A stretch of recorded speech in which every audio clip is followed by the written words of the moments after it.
Asal-usulnya kehidupan itu dari mana? Ya, coba perhatikan baik-baik. Kenapa bisa ada kehidupan? Ya, buat jawaban orang beragama sama jawaban orang saintis bisa berbeda. Ya, jawaban seorang ilmuwan sama jawaban seorang pemuka agama, entah itu pastor, entah itu ustadz, itu bisa berbeda. Termasuk jawaban pedanda juga bisa berbeda. Ya. Nah, tapi ada satu teori sebenarnya yang merupakan gebragan dalam biologi pada zaman itu yang kita kenal sebagai teori evolusinya si Darwin, evolusi si Darwin. Ya. Di mana hingga kini masih banyak dianut mereka yang berpola pikir logis. Nah, mereka yang berpola pikir logisnya artinya ilmuwan, saintis. Mereka menganut teori evolusi Darwin. Apa sih? Ada yang tahu teori evolusi Darwin apa tuh? Ada yang tahu nggak? Evolusi, Prof. Teori seleksi alam, Dok. Oke, seleksi alam. Apa intinya teori evolusi Darwin? Nah, ya saya catat deh. Pokoknya pertanyaan saya catat.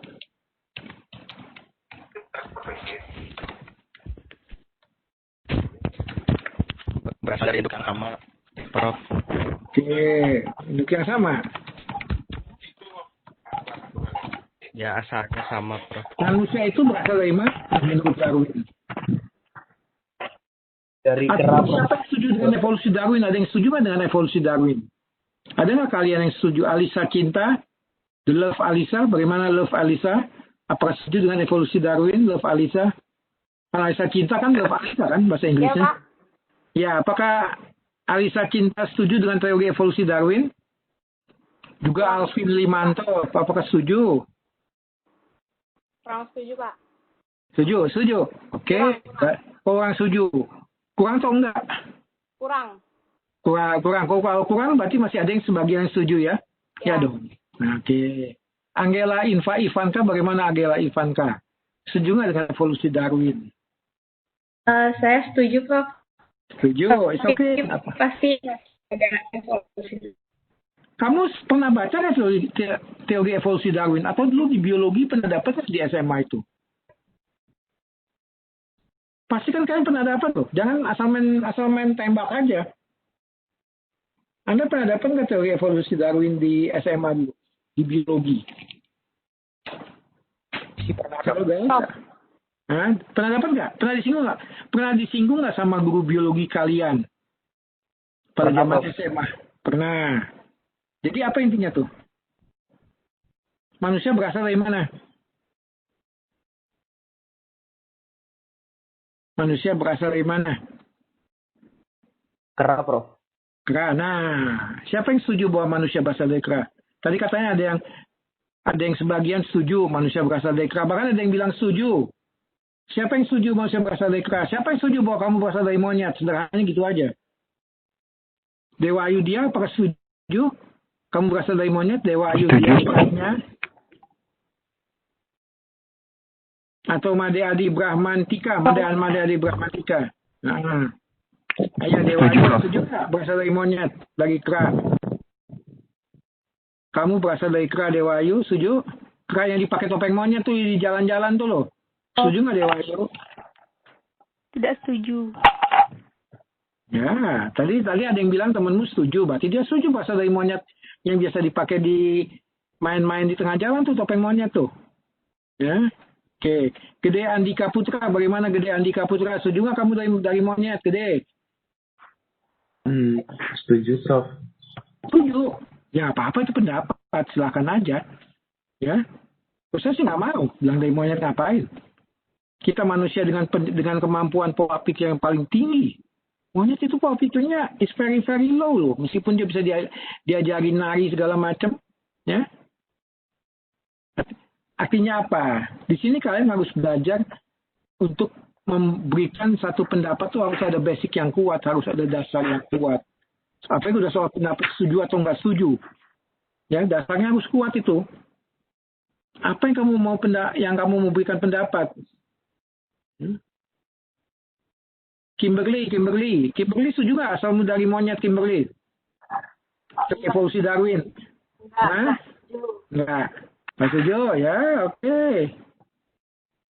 Ya. Jadi kalian kalau mau beri satu opini, hati-hati, jangan asal main tembak aja. Nah, itulah yang banyak terjadi di medsos. Orang tanpa melihat dia langsung tembak, ya kan? Coba tuh KD Ari Satria, bagaimana KD Ari Satria Prayoga? Ya. Apakah Anda setuju berasal dari kera, dari gorila misalnya? Bagaimana, Prof? Ya, apakah Anda setuju KD Prayoga? Apakah Anda berasal dari gorila? Dari Bagaimana, Prof? Iya, Saya setuju, Prof. Setuju bahwa kamu berasal dari monyet? Saya pribadi kurang setuju, Prof. Dan kurang atau enggak? Tidak Kurang setuju. makanya beda loh. Tidak Kalau setuju. kurang tuh berarti anggaplah 50-50. Berarti 50-nya kamu masih setuju. Saya tidak, Prof. Tidak, Prof. Tidak. Benar. Nah, berarti jawabannya udah dikoreksi. Yakin kamu nggak setuju? Komang Prayoga. Ya, oke. Ya. Jadi, ya artinya soal setuju nggak setuju itu pendapat masing-masing pribadi ya. Nah, cobalah kita belajar di sini ya. Jadi Darwin itu pernah melontarkan teori evolusi yang menjadi heboh dalam kehidupan bahwa manusia asalnya dari monyet. Ya. Ya jelas-jelas kalau saya pribadi sangat tidak setuju, sangat lagi. Ada sangat itu berarti 100% tidak setuju. Kalau saya pribadi loh, ya. Ini penting banget di sini Anda perlu pikirkan nih, ya. Tuh. Ya. Belum lagi agama. Nah, apa tuh konsep kehidupan menurut agama?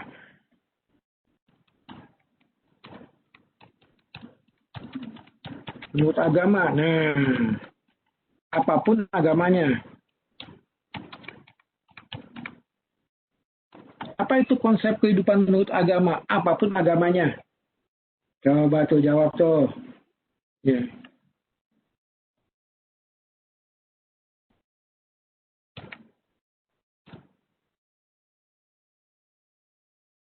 Ya. Apapun agamanya, masing-masing agama kan menjelaskan konsep kehidupan. Jadi apa dong konsep kehidupan menurut agama? Terlepas dari apapun agamanya. Dari Islam apa, dari Hindu apa, dari Kristen apa, dari Konghucu Buddha apa itu kehidupan.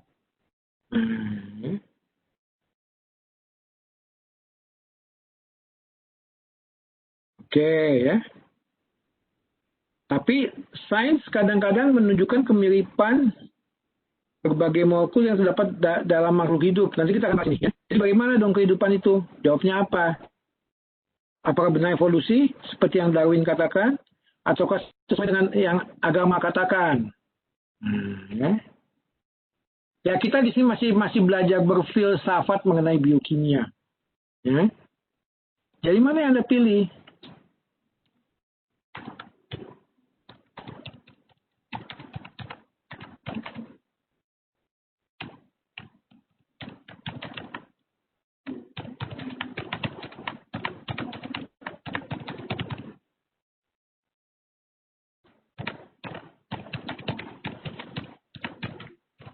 Nah, jadi Anda pilih mana? Evolusi Darwin atau agama dalam memahami kehidupan? Nah, itu sekarang ya. Oke, kita lanjut deh. Ambil jalan. Nah, ada lagi orang yang mencoba menjelaskan kehidupan dari sudut pandang matematika. Halo guys, apakah slide saya cukup jelas? Di HP atau di laptop kalian? Jelas, Prof. Jelas, Prof. Jelas, Prof. Oke. Jelas, Prof. Ya, sip. Nah, ini dijelaskan bagaimana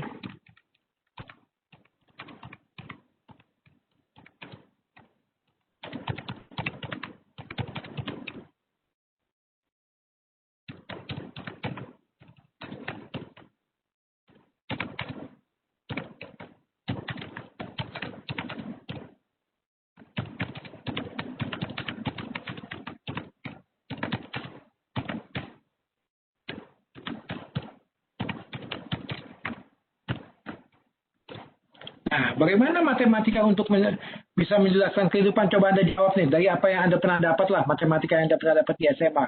Kira-kira konsep matematika yang mana nih yang bisa dipakai untuk menjelaskan kehidupan? Ya. Coba jelaskan dari matematika yang Anda pernah dapat di SMA. Ada nggak topik matematika yang bisa dipakai untuk menjelaskan kehidupan? Bagaimana mengenai matematika, misalnya matematika logika, ataukah matematika geometri, ataukah matematika matematika deret, misalnya bisa untuk menjelaskan kehidupan. Anda pernah belajar semua kan di SMA itu barisan ya, deret atau barisan, saya nggak tahu namanya itu apa sekarang. Ya, coba Anda jelaskan, Anda jawab tuh. Matematika, ya. Itu. Bagaimana matematika menjelaskan kehidupan? Apakah teori peluang saja? Apakah hanya bermain peluang-peluang saja? Ya. Coba Anda baca di bawahnya itu. Bagaimana berbagai molekul yang bisa mereplikasi dirinya menjadi dominan di bumi saat awal, ya. Tuh. Jadi si penulis ini dia mencoba menggunakan pemikiran matematika sebagai dinamika evolusi. Masih terkait sama evolusi nih. Si penulis ini dia masih memikirkan terkait evolusi, ya. Itu. Bagaimana matematika itu? Nah, itu menarik tuh. Ya, silakan dijawab nanti, ya. Pastikan semua udah absen ya, guys, ya.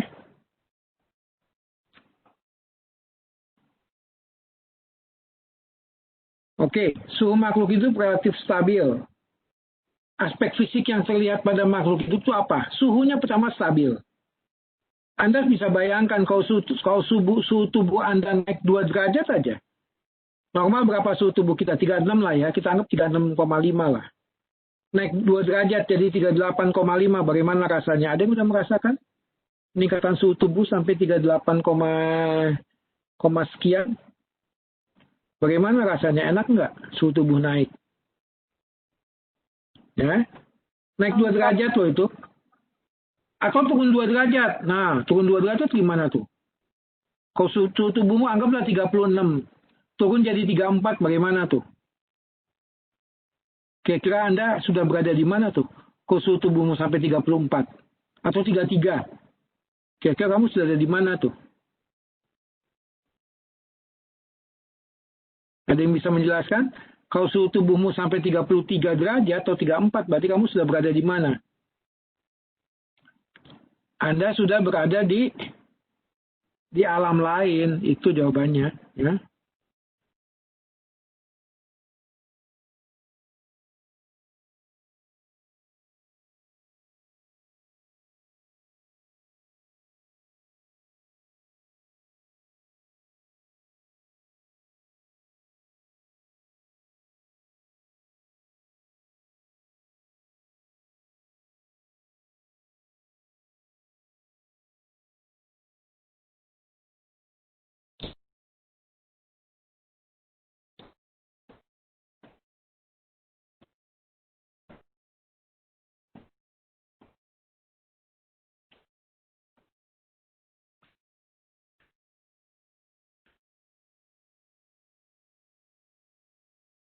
Kalau suhu tubuh kalau Christine Kero,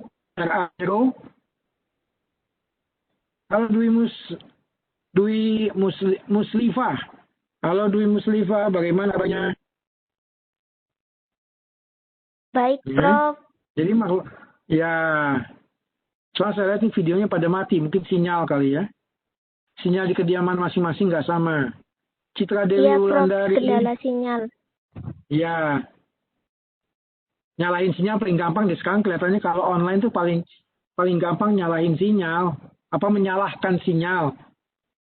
Kalau si kemana nih? Ya Prof, sinyal. Nah, paling gampang sinyal jadi kambing hitam sekarang, ya, di online ini. Oke, ya, jadi suhu tubuh kita tuh stabil. Kenapa bisa stabil? Nah, salah satunya suhu tubuh kita stabil itu karena kita mengandung tubuh makhluk hidup, hewan dan manusia mengandung air. Ya, di mana air ini mendominasi dari komposisi kimia makhluk hidup. Jadi Anda bisa bayangkan, ya.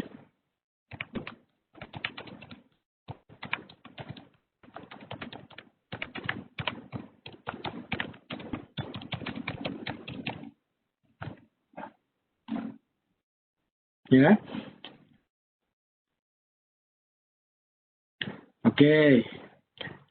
Makhluk hidup juga seutuhnya lentur, tapi kuat.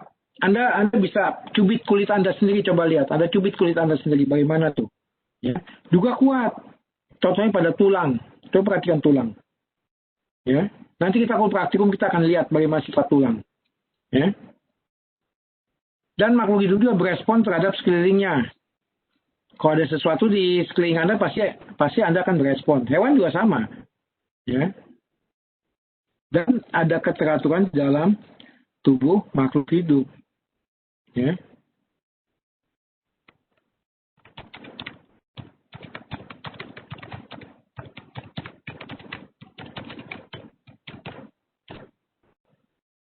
Ya. Oke, jelaskan peran air dalam menjaga suhu tubuh. Bagaimana tuh, ya? Jadi ini adalah aspek-aspek fisik yang bisa terlihat pada makhluk hidup. Ini yang terlihat. Ya. Tapi asal usul dan teorinya kita masih tanda tanya besar ini di sini. Ya. Air berperan dalam menjaga suhu tubuh dengan berubah menjadi keringat, oke. Nggak salah. Ya, oke, coba jawab deh. Tiap pemikiran pasti punya jawaban masing-masing. Ya. Nah, apa itu kehidupan dari sudut pandang biokimiawi? Nah, ini sekarang. Ya. Apa itu kehidupan dari sudut pandang biokimiawi? Guys, kira-kira saya ngomong terlalu cepat nggak, guys? Halo, guys. Apakah saya bicara terlalu cepat? Halo? Apakah saya bicara terlalu cepat? Prof. Tidak, Prof. Kalau selalu cepat langsung di-cut ya. Kalau selalu cepat, Prof jangan kecepatan ngomongnya, bilang ya. Bilang ya, atau minimal tulis di chat lah. Ya. Baik. Ternyata makhluk hidup itu termasuk manusia, hewan, dan tumbuhan, dia mengandung unsur-unsur penyusun utama, yaitu apakah? CHON, S dan P, karbon, hidrogen, oksigen, nitrogen, belerang, dan fosfor. Ya, itu penyusun utama. Ada lagi unsur penunjang mayor, seperti apa? Natrium, klorida, kalium, kalsium, dan magnesium. Ya, ini mayor nih.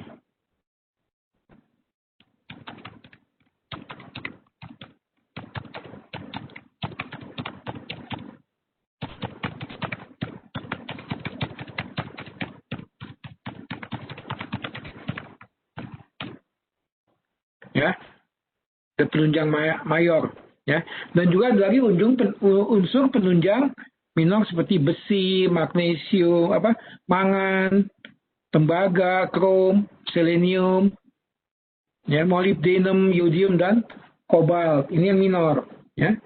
Jadi ada mineralnya banyak tubuh makhluk hidup itu, ya. Jadi unsur-unsur silikon ini merupakan unsur di tanah, ya, dan secara kimiawi sifatnya persis dengan karbon.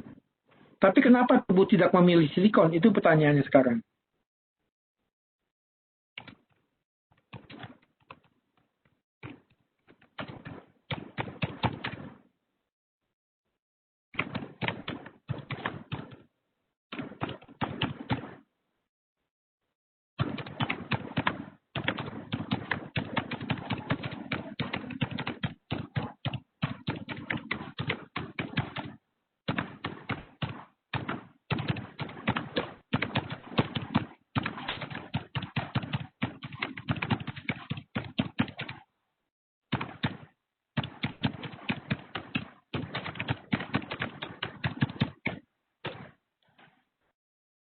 Ya.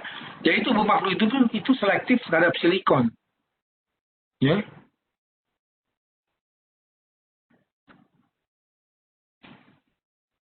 Ya, coba nanti Anda bisa jelaskan tuh. Selenium masih lebih terpilih. Ya, selenium masih dipilih. Tapi silikon sedikit sekali, praktis nggak ada lah. Ya. Jadi, ya itulah tubuh makhluk itu sangat-sangat spesifik. Ya. Nah, ternyata makhluk hidup itu sangat selektif dalam pemilihan unsur-unsur penyusun tubuhnya sendiri. Ya, sangat selektif mereka menyusun dalam memilih penyusun tubuhnya. Kenapa bisa begitu? Nah, ini dia penyebabnya. Ya, sifat selektivitas. Apa itu selektivitas itu? Kaitannya kemana selektivitas? Ya. Oke, ya, dari jawabannya saya sudah lihat. Oke lah, kalian sudah paham itu ya.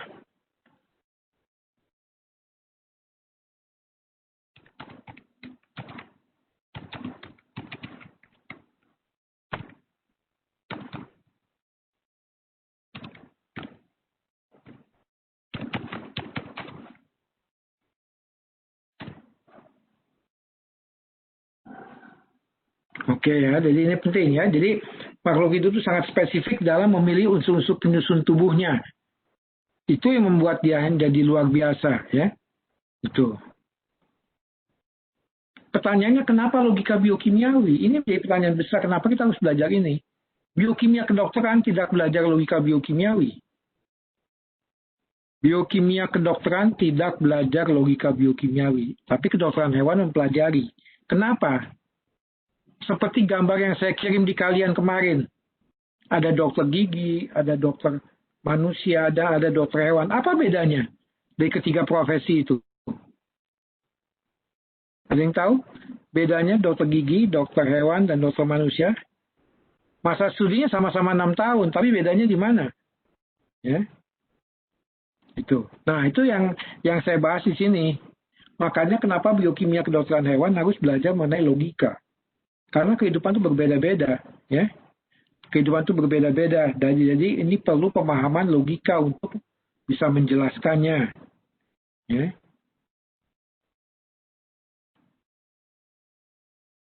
Itu, ya. Jadi kita sangat jelas sekali. Kenyataan yang ada. Nah, lihat, perhatikan. Pada makhluk itu tuh kita bisa melihat kenyataan yang ada. Sejak berkembangnya ilmu biokimia dan biokimiawi, maka dasar-dasar kimiawi berbagai kehidupan semakin jelas. Ya. Nah, molekul atau zat kimia penyusun kehidupan dan berfungsi di kehidupan adalah apa? Biomolekul. Ya. Kalau cuma menyusun saja, itu berarti makhluk hidupnya sudah mati. Makhluk hidupnya sudah mati disusun atas biomolekul, tapi dia nggak berfungsi. Tapi kalau makhluk itu masih hidup, dia disusun oleh biomolekul dan dia berfungsi, ya. Itu. Halo Putri Utami. Mana Putri Utami? Prof. Maaf Ya, kenapa Putri? tenggorokan. Kenapa Putri? Gak enak tenggorokan, jadi suaranya agak Oh serak gitu. Iya. Enggak, cuma say hello aja kok. Ya, Saya iya, tuh Prof. kangen sama kalian. Saya tuh ingin ketemu fisik sama kalian sebenarnya. Karena kita selama ini nggak pernah ketemu fisik, iya. Nah, makanya saya hanya bisa melihat kalian dari video aja. Pipit juga mana Pipit nih? Pipit nih cowok apa cewek ya? Halo Prof, cewek Prof. Oh cewek ya, keren cowok gitu. Ya. Permisi, Prof.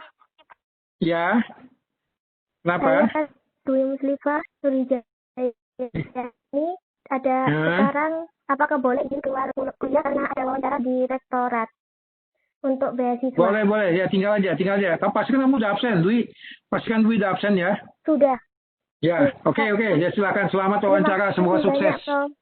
Semoga sukses ya, Wi ya. Oke. Amin. Yuk. Ya, jadi itu biomolekul. Dia berfungsi di kehidupan. Ya. Biomolekul dari mana asalnya? Dia dihasilkan dari alam.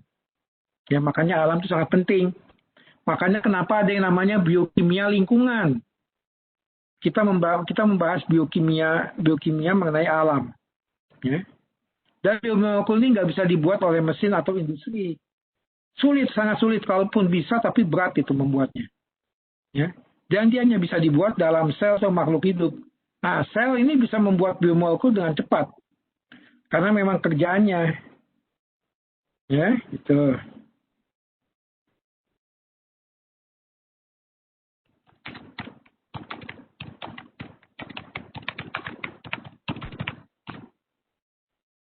Ya. Jadi biomolekul penyusun kehidupan ini terpola dengan sangat baik. Ya. Dan fungsinya di biokimia sudah jelas. Anda bisa bayangkan fungsinya protein apa? Fungsi protein.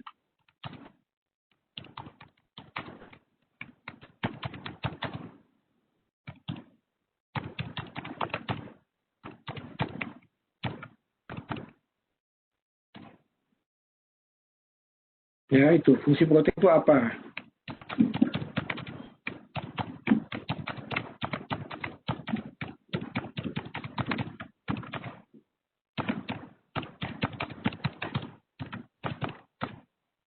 Ya, itu, ya. Jadi biomolekul penyusun kehidupan ini terpola dengan sangat baik. Mereka terpola.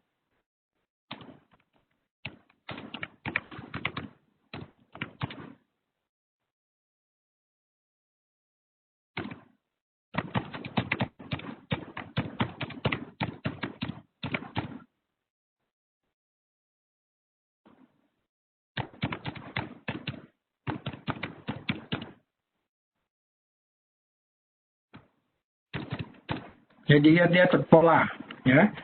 Jadi banyak ya. Oke, sambil Anda perhatikan, Anda bisa jawab sambil Anda perhatikan kuliah saya. Nanti di akhir kuliah ini saya kasih waktu barang 5 menit atau 10 menit Anda untuk menjawab di chat ya. Jadi saya nggak langsung tutup gitu. Ya.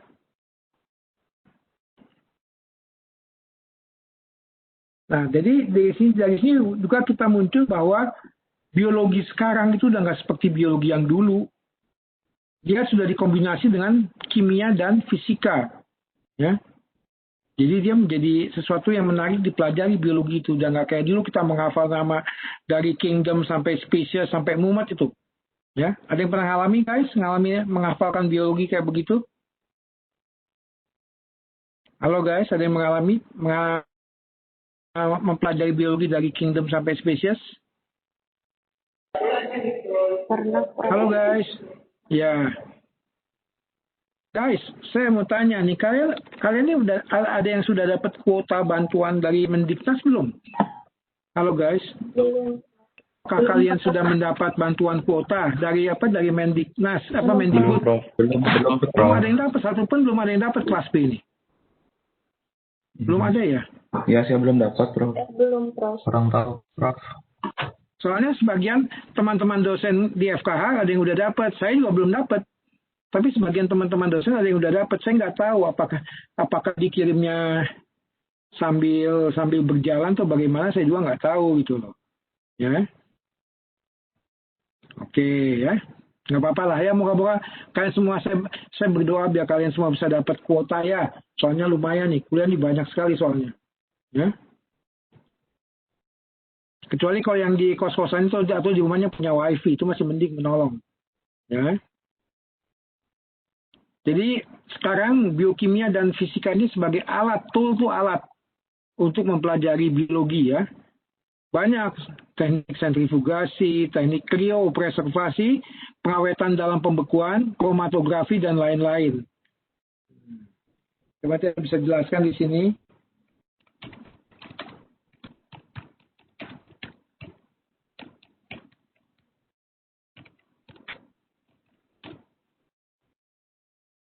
Ya.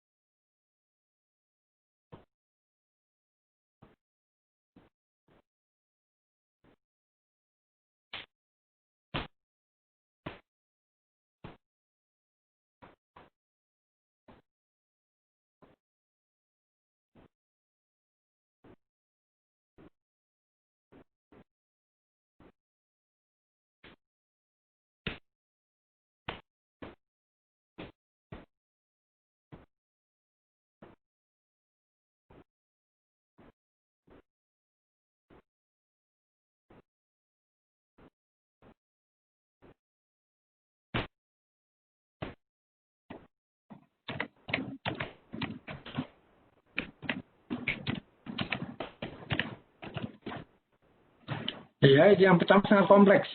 Coba Anda jelaskan tuh, saya udah kasih pertanyaan sangat kompleks. Tiap komponen biologis penyusunnya punya fungsi dan tujuan spesifik dalam makhluk hidup. Protein, apa tujuan protein? Saya udah tanya di atas hal itu. Tujuannya protein untuk apa? Pada makhluk hidup. Ya. Tiap penyusun makhluk hidup punya fungsi dan tujuan spesifik. Fungsinya mineral natrium dalam makhluk hidup itu untuk apa? Ya. Anda pasti pernah belajar lah di SMA dulu. Ya. Dan makhluk hidup juga mampu mengekstraksi, konversi dan penggunaan energi, ya.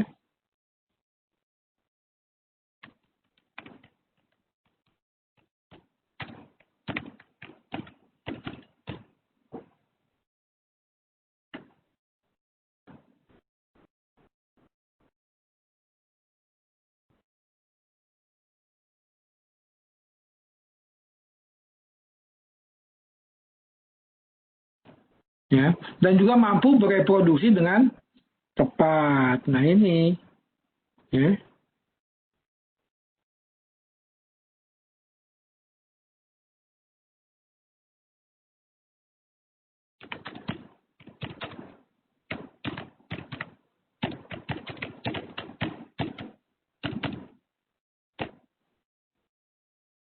Ya, jadi dia mampu bereproduksi dengan tepat. Artinya apa? Ya kalau manusia nggak mungkin, manusia kawin anaknya nggak mungkin monyet gitu loh. Makanya saya tanya siapa yang setuju dari asal usulnya dari monyet? Ya, tuh. Ya, jadi reproduksi itu artinya produksi ulang. Pria dan wanita mereka kawin, mereka mereproduksi ulang, memproduksi ulang dalam bentuk anak mereka. Ya, jadi sifat-sifat mereka itu diturunkan kepada anaknya. Makanya ada peribahasa yang mengatakan apa? Like father, like apa? Like father, like Son. ya, like father, like son. Gak ada like father, like daughter. Itu saya nggak pernah baca. Ya, like father, like son. Like mother, like daughter. Ya, itu kan peribahasa umum tuh. Ya, jadi pastikan makhluk hidup itu bisa bereproduksi dengan tepat. Artinya anaknya itu benar-benar anak hewan yang bersangkutan. Sapi kawin anaknya, kalau kerbau kan juga ada yang salah gitu loh, aneh. Ya, sapi kawin, 2 sapi kawin jantan betina anaknya kerbau, berarti ada yang salah itu. Ya, anaknya sama persis. Peribahasa mengatakan anak wanita lebih cenderung mendekati sifat ibunya. Anak laki-laki lebih cenderung mendekati sifat bapaknya. Apakah kalian setuju, guys? Halo, apakah kalian setuju? Anak laki-laki lebih cenderung ke sifat bapaknya? Halo? Tidak. Itu juga, Prof. Ya, tergantung ya sifatnya, sifat kombinasi ya. Sifat kombinasi antara bapaknya dan ibunya. Logikanya juga nggak ada yang aneh-aneh gitu. Kecuali ada yang salah ya, itu ada yang salah ceritanya lain. Bapaknya hidungnya normal, ibunya hidungnya normal. Kawin anaknya hidungnya seperti Pinocchio kan ada yang aneh berarti. Ada yang salah tuh. Ya. Ya, jadi ini penting sekali, mampu bereproduksi dengan tepat. Nah, 4 butir inilah jadi sifat pemahaman kita terhadap makhluk hidup di biokimia. Ya. Apa yang bisa kita simpulkan? 1, apapun makhluk hidupnya selalu ada kesamaan mendasar dari struktur kimia biomolekul penyusunnya. Ya. Apapun makhluk hidupnya. Jadi bukan apapun makhluk hidupnya selalu minum teh botol, bukan ya. Yang sampai salah kalian itu. Ya. Itu iklan. Apapun makannya minumnya teh botol, ya itu cocok. Ya. Contohnya apa? Pati dan glikogen dibangun dari glukosa pada makhluk hidup. Ya. Itu. Dan juga asam aminofenilalanin struktur kimianya selalu sama dimanapun dia berada. Di daging babi, di daging kerbau, daging anjing. Sama. Asam aminonya dia nggak akan berubah. Ya.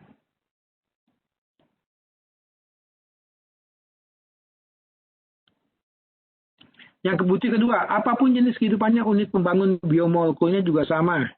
Ya.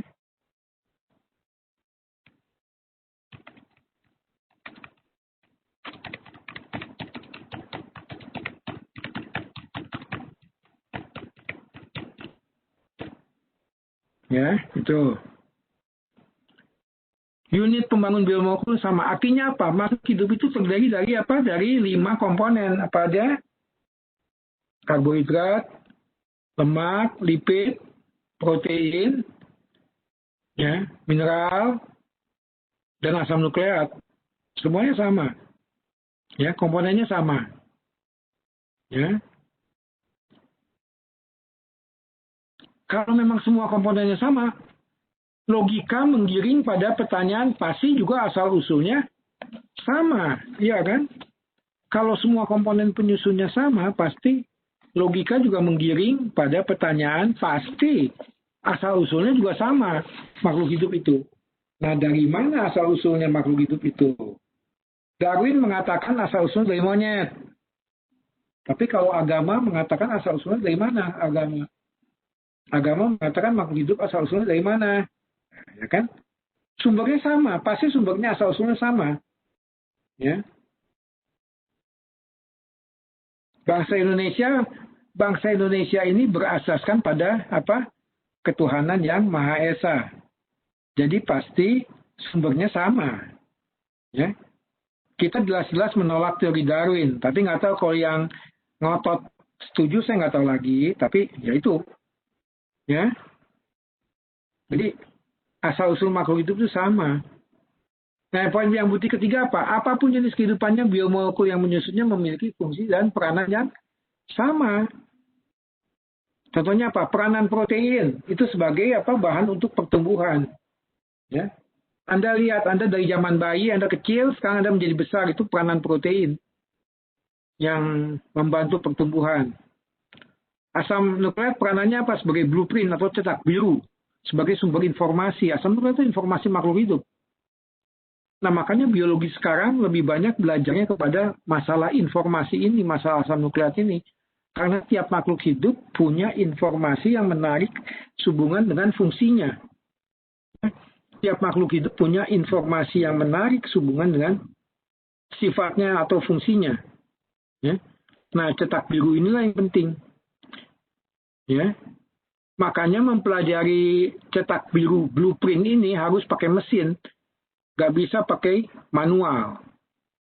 Harus pakai mesin. Salah satunya pakai komputer. Ya. Karena nggak mungkin tiap makhluk hidup asam nukleatnya dipelajari secara manual. Itu akan sangat besar. Ya.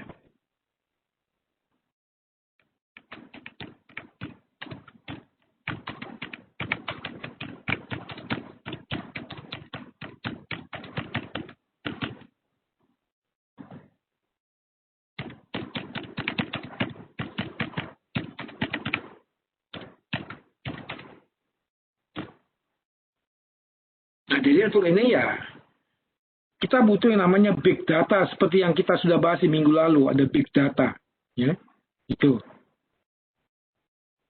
Juga peranan karbohidrat sebagai sumber energi dan lipida sebagai cadangan energi dan isolator. Isolator, Anda tahu sifat isolator kan? Makanya kenapa suhu tubuh bisa tetap ini juga karena peranan lipid sebagai isolator, sebagai apa? Sebagai penjaga suhu, ya. Jadi biomolekul ini punya fungsi spesifik di dalam sel dan kehidupan. Ini penting banget gitu. Ya. Nah, dari butir 1 sampai 3 di atas itu menceritakan arsitektur kimiawi. Ya. Nah, yang keempat sekarang, apapun jenis kehidupannya sangat membutuhkan energi dari luar. Energi bebas dari alam semesta. Manusia dan makhluk hidup membutuhkan cahaya matahari. Apalagi di zaman corona ini. Ya, kita ini membutuhkan cahaya matahari untuk mengantisipasi corona, untuk menjaga kesehatan kita. Anda pernah lihat ada anjing suka tiduran di depan rumah mungkin, dia berjemur itu, dia butuh cahaya matahari.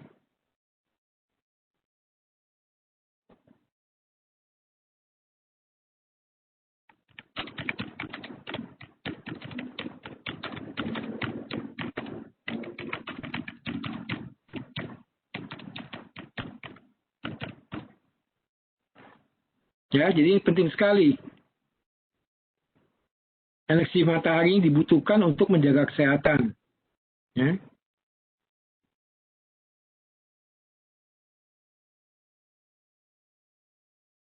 Oke.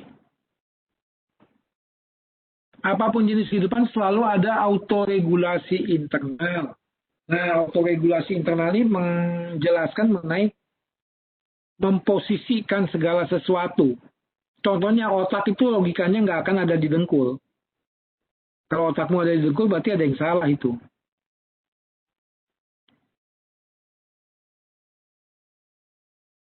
Ya.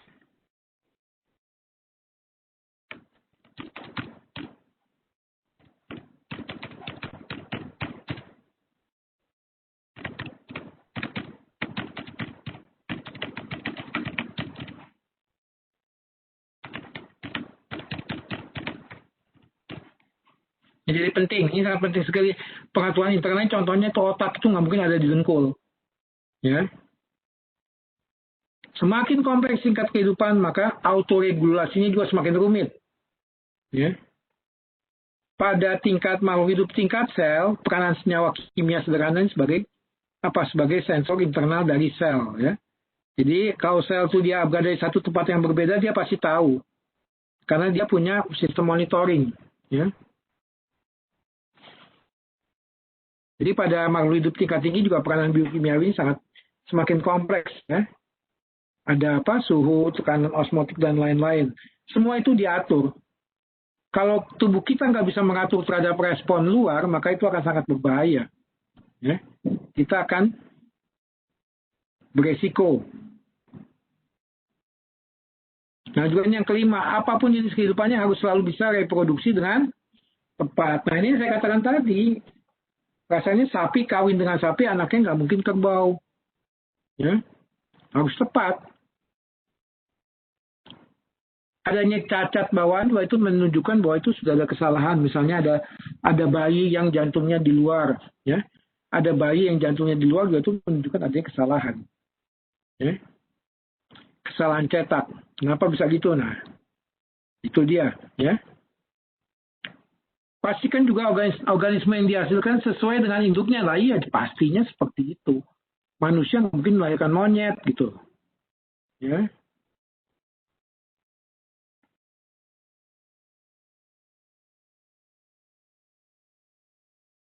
Genetikanya bisa menunjukkan kehidupan, belum bisa membuktikan hakikatnya apa, ya. Gitu.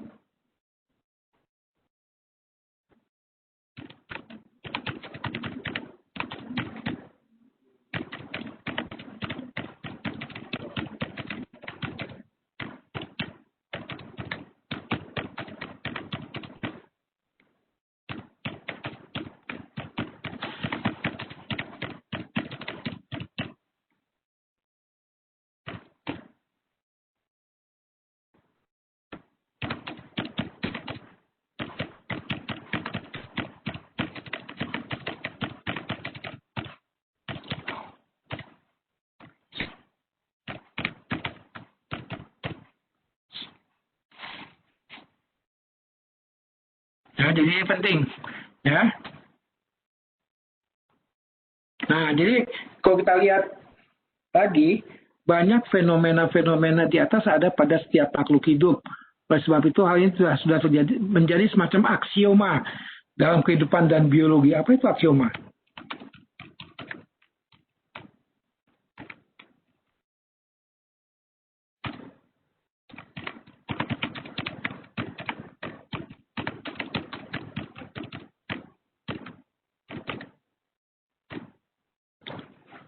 Ya. Jadi banyak teori mengenai kehidupan tapi belum pernah ada yang terbukti kebenaran teori-teori tersebut. Artinya apa? Ya. Oke. Masih ada pertanyaan? Sambil ini saya kasih Anda jeda sekitar 5 menit sampai 10 menit untuk melengkapi chat yang Anda jawab ya. Silakan Anda ini, saya mau ke belakang dulu. Ya, itu. Jadi pastikan semuanya lancar, semuanya sehat-sehat ya. Oh ya guys, nanti kalau Anda leave, Anda meninggalkan rapat ini, ada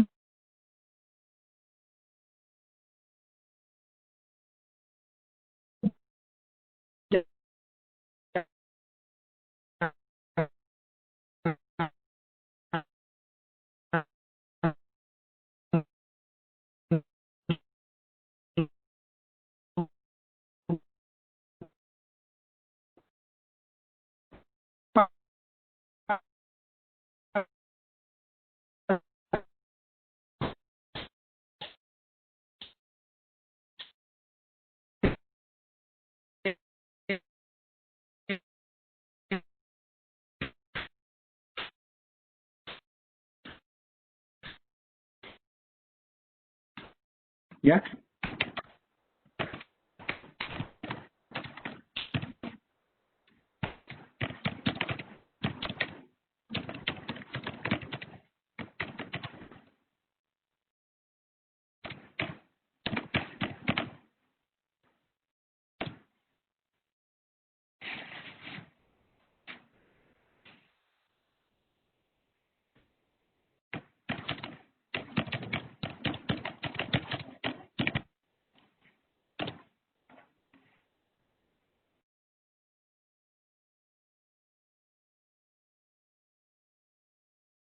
Oke, ya. Yang pasti nggak bisa didengar di semua ini ya, di semua kediaman ya. Kelihatannya juga ini komputernya udah mulai panas nih. Sinyalnya juga, terutama wifi-nya udah mulai panas karena wifi-nya pakai wifi HP. Ya. Ya. Oke, yang mau off cam silakan deh. Ya. Itu saya sudah jelaskan. Nanti Anda kalau Anda leave dari kuliah ini, dan lupa Anda save ya, save as PDF. Nanti chatnya akan tersimpan. Ya, itu. Kalau ada masih pertanyaan lagi, Anda boleh tanyakan di chat silakan. Kalau mau bertanya, Anda boleh tanya di chat.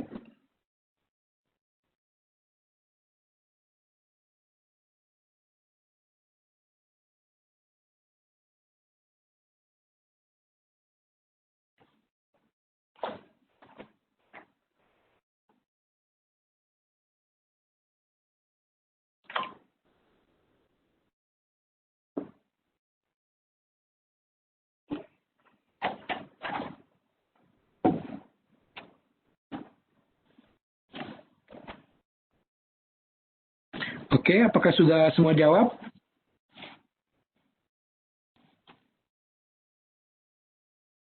Kalau bagi yang belum jawab, silakan jawab di chat, ketik aja ya. Saya mau ke belakang dulu.